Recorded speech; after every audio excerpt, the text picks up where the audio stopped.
तो क्या हाल चाल। देखो यार, आ चुके एक और नई वीडियो के साथ। और आज हम करने वाले हैं क्लास 10th इंग्लिश का चैप्टर, इंग्लिश का चैप्टर सरमन एट बनारस। सरमन का मतलब तुम्हारा है कि कोई रिलीजियस टॉक, ठीक है।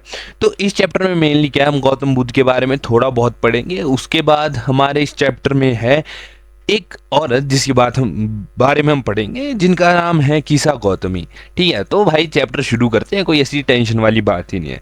तो हमारे चैप्टर में क्या है कि जो गौतम बुद्ध है उनका जो जन्म है वो हुआ था 563 बीसी में, और उन्होंने अपने जो शरीर है उसका त्याग कर दिया था 483 बीसी में। अब जो गौतम बुद्ध है वो ना एक राजाओं के परिवार में पैदा हुए थे, ठीक है, और राजाओं के कुल से थे।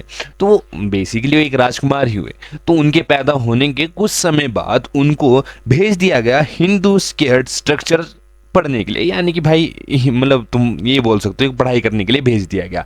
4 साल के लिए उन्होंने हिंदू स्केयर्ड स्ट्रक्चर के बारे में पढ़ा। अब उधर से आने के बाद देखो यार, जब हमारे गौतम बुद्ध 16 साल के थे उनकी शादी हो गई। अब देखो पहले का टाइम था, तो पहले इसी एज में जो है शादी होती थी। तो 16 साल की उम्र में गौतम बुद्ध की जो है शादी हो गई, और कुछ समय बाद उनका एक लड़का भी होता है। लेकिन वो जो है अपना जो जिसे कहते हैं ना प्रॉपर जो भी अपना दिनचर्या वो बहुत बढ़िया तरीके से गुजारते थे, और लगभग 35 साल तक उनको बाहर के सौरों के बारे में पता ही नहीं था। यानी कि अपने जिसे कहते हैं ना अपने राज्य में क्या है, किसको क्या दुख है, किसको क्या तकलीफ है, उनको उस चीज़ के बारे में कुछ पता ही नहीं था 35 साल तक। लेकिन जब एक बारी वो अपने राज्य में जस्ट घूम रहे थे, तो सबसे पहले तो उन्होंने एक बीमार आदमी को देखा। चलो भाई बीमार है कोई बात नहीं। फिर थोड़ी ही देर चलने के बाद उन्होंने एक बुजुर्ग आदमी को देखा, एक बुजुर्ग लाचार आदमी को देखा। चलो यार उसको देख के भी थोड़ा बुरा लगा। फिर थोड़ी देर और आगे चलने के बाद उनको दिखती है एक क्या, उनको दिखती है कि कोई आदमी जो है मर चुका है और उसकी डेड बॉडी को ले जाया जा रहा है, यानी कि एक पूरी जो है सेरेमनी हो रही है। तो उधर देख के वो थोड़ा जो है दुखी से टाइप हो जाते हैं, दुख मनाते हैं। और थोड़ी देर और आगे चलने के बाद उनको दिखते हैं एक मॉन्क जो कि भीख मांग रहे होते हैं। अब वो सारी चीजें देख करके गौतम बुद्ध को लगता है यार हमारे राज्य में, या ये बोल सकते हैं इस दुनिया में कितना दुख है, कितना तकलीफ है। तो वो क्या करते हैं, वो चले जाते हैं अपनी एन्चेंटमेंट की ओर, यानी कि वो अपनी जो है एनलाइटमेंट करने चले जाते हैं। एनलाइटमेंट इन द सेंस कि वो अपने जिसे कहते हैं कि अपने अंदर की जिसे कहते हैं ना अंदर की शक्तियां जगाने जाते हैं। तो वो क्या करते हैं कि एक जो है पीपल का पेड़ होता है, उस पीपल के पेड़ के नीचे बैठ जाते हैं और ध्यान में बैठ जाते हैं।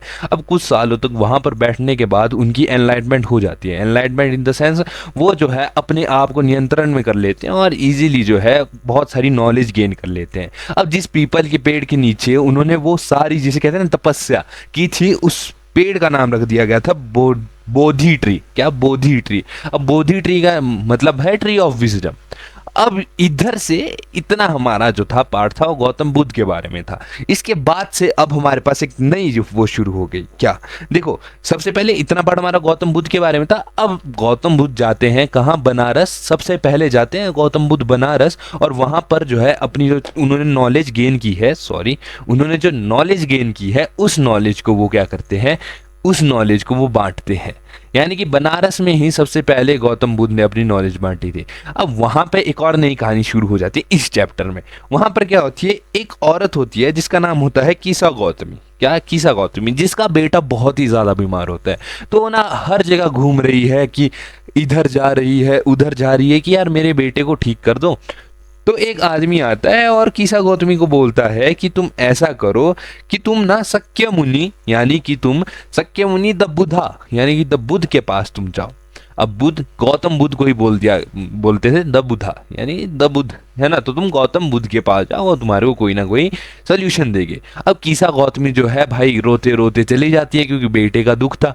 तो जैसे ही गौतम बुद्ध के पास पहुंचती है वो बोलती है कि मेरा बेटा तुम इसको कैसे भी करके ठीक कर दो। तो गौतम बुद्ध ये बोलता है कि अगर इसको ठीक तुमने करना है तो तुम ऐसा करो कि मेरे को सरसों के बीज लाओ, यानी कि सरसों के बीज in the sense mustard seed, है ना, सरसों के बीज। तो सरसों के बीज ले आओ। तो कीसा गौतमी कहती है इजी टास्क मैन।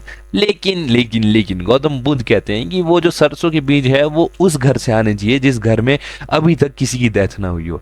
किसी की डेथ इन द सेंस जो भी बंदा तुम्हारे को, या जो भी व्यक्ति तुम्हारे को सरसों के बीज देगा उस व्यक्ति का कोई अपना जो है मरा ना हो, यानी कि उसका कोई भाई ना हो जो मर चुका हो, उसका कोई रिलेटिव हो ऐसा जो मर गया हो, या उसके कोई मदर फादर या फिर उसकी भाई बहन दादा दादी, इनमें से कोई भी मरा हुआ नहीं होना चाहिए, पर दादा इनमें से कोई मरा हुआ ही नहीं होना चाहिए। वैसे घर से तुम जो है मस्टर्ड सीड्स लाओ। तो कीसा गौतमी सोचती है इजी काम है, ले आएंगे। अब जहां पर भी वो जाती है, पहले एक घर पे गई, वहां पर कहती है कि भी मेरे को सरसों के बीज चाहिए, तो उधर कहते हैं नहीं ठीक है दे देते हैं। लेकिन वो बोलती है कि टास्क ऐसा है, जो जिसे कहते हैं ना चैलेंज ऐसा है कि आपके घर में कोई डेथ नहीं होनी चाहिए। तो हर किसी व्यक्ति के जैसी हो जाती है, तो हर एक घर में किसी ना किसी की डेथ हो रखी होती है। तो कीसा गौतमी जो है बहुत ही ज़्यादा सैड हो जाती है, रोने लग जाती है कि अब तो मेरा बेटा नहीं बच सकता, अब तो बस हो गया जो हो गया। तो वो ना थोड़ी ना जिसे कहते हैं ना एक पहाड़ी से जो है नीचे को देखती है, नीचे को इन द सेंस जो पूरा एक तबेला जिसे कह सकते हैं, पूरा जो गांव बसा हुआ था ना उसको देखते हैं। तो उधर बैठे बैठे वहां पर जो लाइट्स होते हैं ना घर के बाहर, लालटेन होती है जली हुई आग से, तो ना क्या होती है जलनी बुझनी शुरू हो जाती है लालटेन, कि जल रही है बुझ रही है, जल रही है बुझ रही है, और थोड़ी देर बाद जो है लालटेन वो बुझ जाती है, यानी कि खत्म हो जाती है। तो उस पॉइंट पे कीसा गौतमी ये चीज रियलाइज करती है कि देखो यार लाइफ भी कुछ इसी तरीके से है, लाइफ में भी उतार चढ़ाव आते रहेंगे, और एट दी एंड जो हमारे पास हमारे को पता है कि एंड में क्या होगा, वो है डेथ। यानी कि जिस प्रकार से ये लालटेन जल रही थी बुझ रही थी वो लाइफ है, और जिस प्रकार से लालटेन पूरी तरह से बुझ गई उसी चीज को डेथ है। वही चीज को कीसा गौतमी ने डेथ समझ लिया। अब वही चीज समझाते हुए गौतम बुद्ध क्या कहते हैं कि देखो यार जो भी व्यक्ति है इस संसार में आया है उसको इस संसार को छोड़ के जाना है, और मतलब जो डेथ है वो एक ट्रूथ है, एक यूनिवर्सल ट्रूथ है, डेथ है तो है ना। अब गौतम बुद्ध ये बोलते हैं कि विद्वान आदमी वो है जो अपने पूरे जीवन भर की जो सत्य है उनको जानता है। यानी कि विद्वान आदमी वो नहीं है जो ज्यादा पैसे कमाता है, विद्वान आदमी वो नहीं है जिसके पास ज्यादा दिमाग है, विद्वान वो है जिसके पास इस चीज का ज्ञान है कि पूरे जीवन भर में ऐसी कौन सी शाश्वत चीजें हैं, ऐसा कौन सा यूनिवर्सल ट्रूथ है जो कि होगा तो होगा, जो कि है डेथ। तो इसी चीज को कोट करते हुए गौतम बुद्ध ये बोलते हैं कि देखो यार अगर किसी भी व्यक्ति ने अपने पूरे जीवन में सुखी रहना है तो सबसे पहले तो यार उसको कुछ चीजें छोड़नी पड़ेगी, जिसे कहते हैं दुख।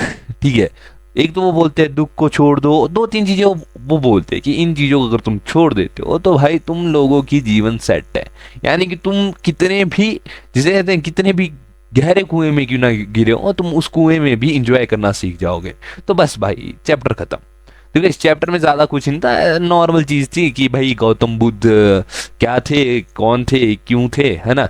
और फिर एंड में हमारे को एक यूनिवर्सल ट्रूथ के बारे में बताया गया कि देखो यार अगर कोई व्यक्ति आया है तो उस व्यक्ति को तो जाना ही पड़ेगा, उसको कोई रोक ही नहीं सकता है। मतलब जो हमारा एक जिसे कहते हैं ना एक पर्टिकुलर टाइम है, वो आदमी उस पर्टिकुलर टाइम तक ही जिंदा रह सकता है, उसके बाद तो उस आदमी को जाना ही पड़ेगा। तो इसी के साथ चैप्टर होता है खत्म। मिलते हैं भाई नेक्स्ट वीडियो में। अगर तुम्हारे को भाई वीडियोस अच्छी लग रही है तो चैनल को सब्सक्राइब कर दो, और भाई कमेंट में लिख दो कि हाँ। और इतना मैं बोलता हूँ कि कुछ टाइम बाद कुछ ऐसी वीडियोस भी आएगी जिससे तुम्हारे को भाई अपनी जिसे कहते हैं ना मोटिवेशन भी काफ़ी अच्छी मिलेगी, और नॉलेज भी काफ़ी अच्छी तुम अटेन कर पाओगे, और अपनी जिसे कहते हैं ना एक सेल्फ नॉलेज सेल्फ थिंकिंग भी तुम उससे डेवलप कर पाओगे। इसी के साथ मिलते हैं नेक्स्ट वीडियो में, तब तक के लिए भाई जय माता दी।